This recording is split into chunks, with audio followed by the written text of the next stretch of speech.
বাংলাদেশের আসলে এমন দিনকাল খারাপ পড়েনি যে শুভেন্দুর মতো মানুষকে, এরকম নিচু শ্রেণীর মানুষকে মুখ্যমন্ত্রী, আসলে ওর মতন শ্রেণী আমাদের দেশে তো হচ্ছে পাতি নেতাও হওয়ার যোগ্য না। আমাদের দেশের, মানে এটা গর্ব করে বলতে হয়, আসলেই আমাদের দেশের মানুষের রুচি অনেক ভালো। আমাদের দেশে শুভেন্দুর মতো এগুলো আসলে মুখ্যমন্ত্রী বা এলাকার নেতা বা মিনিস্ট্রিতে যাবে অসম্ভব। আমাদের দেশের মানুষের এত রুচিবোধ খারাপ না। শুভেন্দু অধিকারী একজন চরম মানে ভয়ঙ্কর একজন বাংলাদেশি বিরোধী এবং মুসলিম বিরোধী। প্রথমত তারা নিজের দেশের মুসলিমদেরই হচ্ছে রাস্তায় পেয়ে হত্যা করতেছে, নামাজ পড়তে দিচ্ছে না, বাদ্য বাজাচ্ছে। আচ্ছা, আমার একটা প্রশ্ন, পশ্চিমবঙ্গে যা হচ্ছে, বাংলাদেশের যখন কিছু সাম্প্রদায়িক হয়, যদিও এগুলো বাংলাদেশের মানুষ করে না, এটা এক শ্রেণীর মানুষ বাংলাদেশে বসে আছে এবং তারা এটা বাংলাদেশে ঘটায়। যেহেতু বাংলাদেশ হচ্ছে তারা উইক বানায় রাখছে, বাংলাদেশে হচ্ছে বিভিন্ন দাস দাসী ক্ষমতায় বসায় রাখে এবং তাদের গোয়েন্দা সংস্থা এদেশে কাজ করে এবং তারাই হচ্ছে এই ধরনের জিনিস ঘটায়। কারণ আমাদের দেশের মানুষ যথেষ্ট অসাম্প্রদায়িক, তারা এইভাবে আসলে না, যেটা আসলে আমাদের দেখানো হয়েছে। এটা হচ্ছে একটা দেশের হচ্ছে গোয়েন্দা সংস্থা যারা এখানে বসে এটা ঘটাইতে চাইছে। তখন আমাদের দেশের সনাতন ধর্মাবলীরা খুব উচ্চ স্বরে স্বরে বিদেশের মানুষ ডেকে ডেকে বলছেন। এখন আমাদের দেশে সনাতনীদের বলতেছে এই যে কাঁটাতার দিচ্ছে, আপনাদেরকে কাঁটাতার দেওয়ার কারণে আপনারাও তো ওই দেশে যেতে পারবেন না, সবচেয়ে তো বেশি আপনারাই ওই দেশে যান। এখন আপনাদের কি হবে? কই আপনাদের কথা তো চিন্তা করলো না।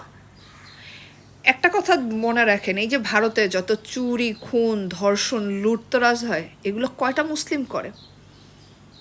এখানে কি কোনো হিন্দু ধর্মাবলম্বীর নাই? এটা জাস্ট একটা রাজনীতি, এটা বিজেপির রাজনীতি। এই শুভেন্দু যারা করে, এদের হিন্দুদের প্রতি এত মায়া নেই। থাকলে তাদের দেশের হিন্দুদের এই এত এত ভাগে বিভক্ত করতো না, অন্তত হিন্দুদের উন্নত করার জন্য বিভিন্ন ধরনের স্টেপ নিত।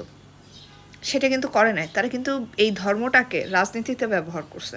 তাহলে যে কাঁটাতার দিল, তা আপনারা তো বাংলাদেশি হিন্দু হয়ে আপনারাও তো কাঁটাতারে বাঁধা, যেতে তো পারবেন না। তারা যখন মারবে তখন কি গায়ে লিখে মারবে যে আপনি মুসলিম, আপনি হিন্দু, সেটা দেখে দেখে মারবে? আরে না রে ভাই, এগুলো পলিটিক্স। আপনাদেরকে নিয়ে, যেমন কিছুদিন আগে একটা ভিডিও দেখলাম, পাকিস্তানের হিন্দুদের অনেকদেরকে জায়গা দিয়েছে, নিয়ে তাদের আর কোনো খোঁজ খবর নেই। তাদের ইনকাম, খাওয়া দাওয়া সব কিছু ওইখানে সারভাইভ করা কষ্ট, এমনকি তাদের কোনো নিরাপত্তা নেই। তাদের সন্তানদের সাথে কি হচ্ছে সেগুলো শুনতে হলে আপনারা ভিডিওগুলো দেখেন। আর যে বা যারা বলতেছেন পশ্চিমবঙ্গে এমনটা হয়নি, আপনি পশ্চিমবঙ্গে থাকেন, এমনটা হয়নি, আমরা মিথ্যা বলছি, ভাই শোনেন, আপনি যদি গদি মিডিয়া দেখেন, আসলে এমনটা হয়নি। আপনি গদি মিডিয়া দেখার লোক, গদি মিডিয়া আপনার দেশে খুব ভালো পপুলার, ওইটা জিজ্ঞাসা করেন গদি মিডিয়াটা কি। যারা গদি মিডিয়া দেখে তাদের মাথার ভিতর গু থাকে, তাদের রুচিতে সমস্যা। আপনি হলেন গদি মিডিয়া দেখেন। আমরা এখানে থাকি, বাংলাদেশে থাকি, আমরা লন্ডনে থাকি, আমরা আমেরিকাতে থাকি, আমরা মানে চায়নায় থাকি, সেটা বিষয় না। বিষয় হচ্ছে আমরা কোন নিউজটা দেখছি, কোন নিউজটা পিক করছি। আপনি যদি অথেন্টিক নিউজ দেখেন, তাহলে সারা বিশ্বের মানুষই জেনে গেছে আপনাদের পশ্চিমবঙ্গে কী হচ্ছে। এটা শুধু আমি বলছি না। আর আপনি যদি গদি মিডিয়া দেখেন, আপনার দেশে বসে আপনার চোখ অন্ধ, চোখ থাকিতে অন্ধ হবেন। বুঝতে পারছেন?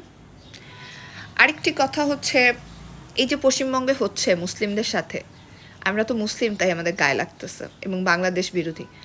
বাংলাদেশিরা কেন আপনাদের দেশে যাবে? বাংলাদেশিরা অনুপ্রবেশ আপনাদের দেশে কেন করবে? আপনাদের দেশে যে শিক্ষা, চিকিৎসা বা যাই করে, বাংলাদেশিরা নিজের টাকায় করে, নিজের টাকায় করে।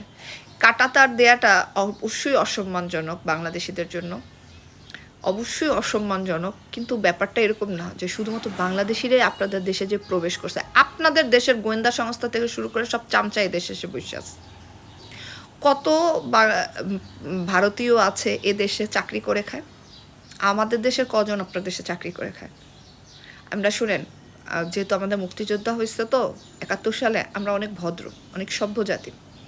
আমরা মানুষদের সাথে এগুলো করি না। মানুষদের সাথে হানাহানি, মারামারি, এগুলো করে কোনো লাভ নেই। আজকে হোক কালকে হোক আপনারাও মারা যাবেন, আমরাও মারা যাব, আপনারা শ্মশানে যাবেন, আমরা কবরে যাব।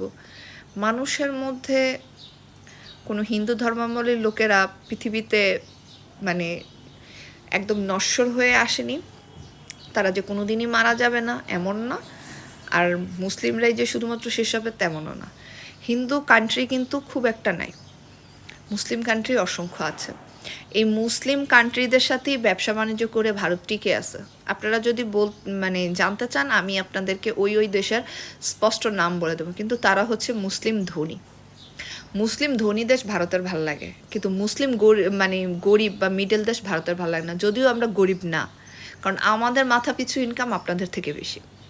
আমাদের দেশ অনেক স্বর্গ আপনাদের দেশের থেকে। আপনাদের দেশের মতো এত ডাস্ট, এত ময়লা আমাদের দেশে না। আমাদের দেশে আসলেই আপনারা ভ্রমণ করুন, আমাদের দেশ দেখুন, আমাদের কালচার দেখুন, তারপর আপনাদের ধারণা পরিবর্তন হবে যে আপনাদের নেতারা আপনাদের কীভাবে উল্লুক বানায়, কীভাবে আপনাদের বলদ বানায়, আপনাদের মগজ কীভাবে গদি মিডিয়া ধোলাই করে। বাংলাদেশিদের এত খেয়ে দেয়ে কাজ নেই যে আপনার দেশে যায় উঠা বসবে। আর হ্যাঁ, শুভেন্দু ক্ষমতায় বসার পর থেকেই বাংলাদেশিদের হচ্ছে সীমান্তে হত্যা করে। কোনো সভ্য দেশ, কোনো পৃথিবীর কোনো সীমান্তে এইভাবে বাংলাদেশি নিধন করে না। যদিও বাংলাদেশের রাজনীতিবিদরা সব চুরি পড়া, ঠিক আছে, আপনাদের থেকে এরকম রুচিহীন কোয়ালিটিলেস লোক না। আমাদের মোটামুটি ক্ষমতায় যারা বসে আছেন সবারই মোটামুটি কোয়ালিটি আছে, কিন্তু তারপর এরা সবাই চুরি পড়ে। ওই যে আপনাদের গোয়েন্দা সংস্থা আমাদের এখানে হচ্ছে সবসময় বাড়াবাড়ি করে, আমাদের মধ্যে ইনফ্লুয়েন্স। তো কথা হচ্ছে আমরা আপনাদের মধ্যে যাইনি, আপনারা আমাদের মধ্যে আসছেন। এই যে হানাহানি করতেছেন, আপনারা যে হানাহানির রাজনীতি করতেছেন, আপনাদের দেশের মানুষ যে ধর্ম নিয়ে বাড়াবাড়ি করতেছে, আমার মনে হয় আপনার দেশে শিক্ষিত জনগণ কমে গেছে, সব মূর্খ জনগণ বসে গেছে ক্ষমতায়, সব মূর্খ বসাইছেন। এই হানাহানি করলে কি হবে? মুসলিম মারবেন, মুসলিমের রক্ত খাবেন, খান, তারপরে কি হবে? তারপরে কি হবে? মুসলিমরাও মারা জেনে যাবে। এই যে আপনাদের দেশের এই ডিভাইডেড রাজনীতি না, এগুলো দেখে মজাই লাগতেছে। কারণ একসময় আপনার দেশের মানুষ, আপনার দেশের যে মুসলিম, তারা আত্মরক্ষা শিখে যাবে। আপনার দেশের যে দলিত, তারাও আত্মরক্ষা শিখে যাবে। আপনার দেশের যে মমতা, সেও আত্মরক্ষা শিখে যাবে। দেখা যাবে আপনার দেশই ভাগে ভাগ হয়ে যাবে, বিভিন্ন ভাগে ভাগ। মণিপুর কতজন হবে মুসলিম, কতজন হবে শিখ, কতজন হবে বাঙালি।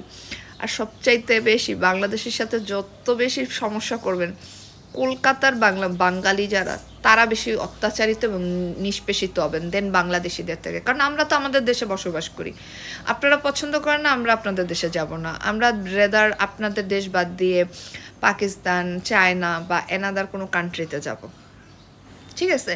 কিন্তু আপনার দেশের যারা বাঙালি, বাংলায় কথা বলে, বাংলাদেশি বিরোধী যখন শুভেন্দু চালনা করতেছে, তখন আপনার দেশের বাঙালিরা আপনার দেশের ভারতে যেখানে যাবে সেখানে তারা মার খাবে। এবং আপনারাই হচ্ছেন নিজেরা নিজেদের মধ্যে কয়েকশো ভাগে ভাগ হয়ে যাবেন। লিখে রাখেন কথাটা।